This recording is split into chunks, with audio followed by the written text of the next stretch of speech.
Today, let's start by unpacking the concept of purity of heart. Dr. Evans, the letter suggests that purity means looking into the sacred heart of Jesus as in a mirror.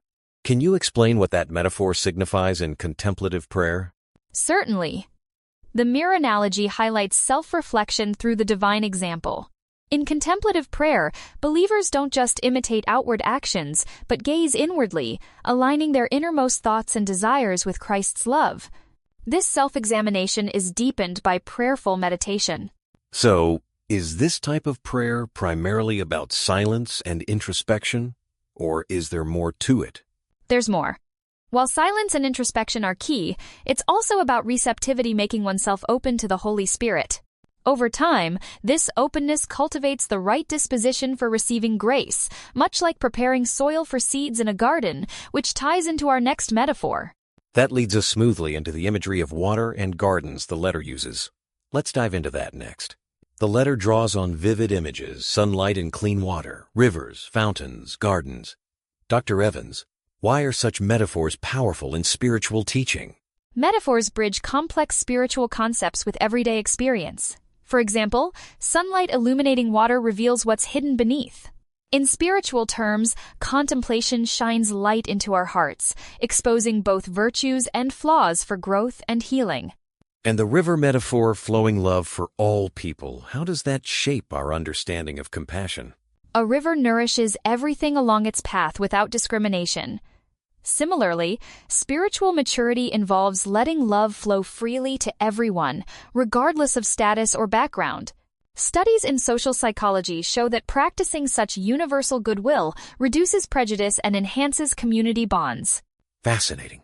The fountain within the soul, a spring of infinite water in a finite place, symbolizes God's inexhaustible love. But how does this idea relate to everyday experiences of faith?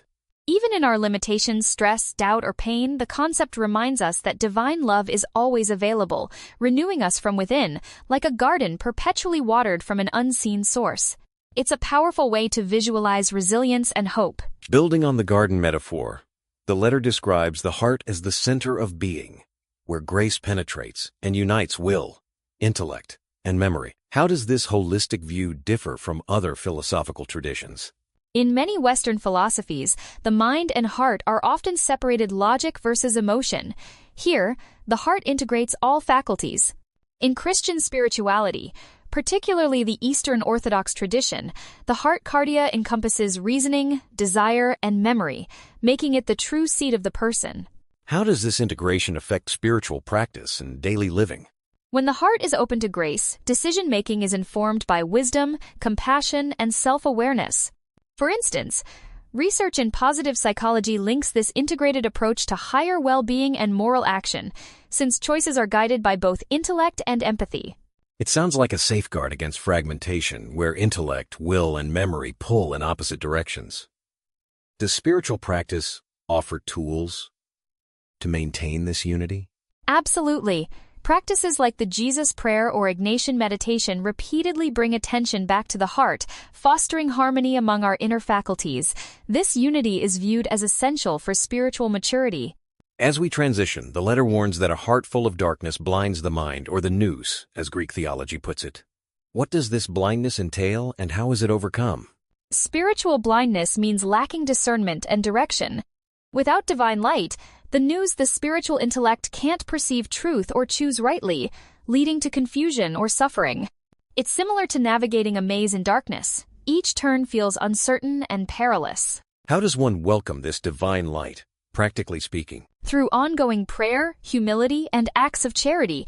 Neuroscientific studies suggest that regular meditative prayer alters brain regions associated with empathy and clarity. Over time, these practices dispel inner darkness, enabling the soul to move freely and joyfully. In closing, what advice would you give to listeners seeking to cultivate this openness to grace in their daily routines? Begin with small, regular moments of reflection and gratitude. Visualize your heart as a garden tended by divine light. Even when darkness creeps in, remember that openness and perseverance allow light to return, nurturing growth from within.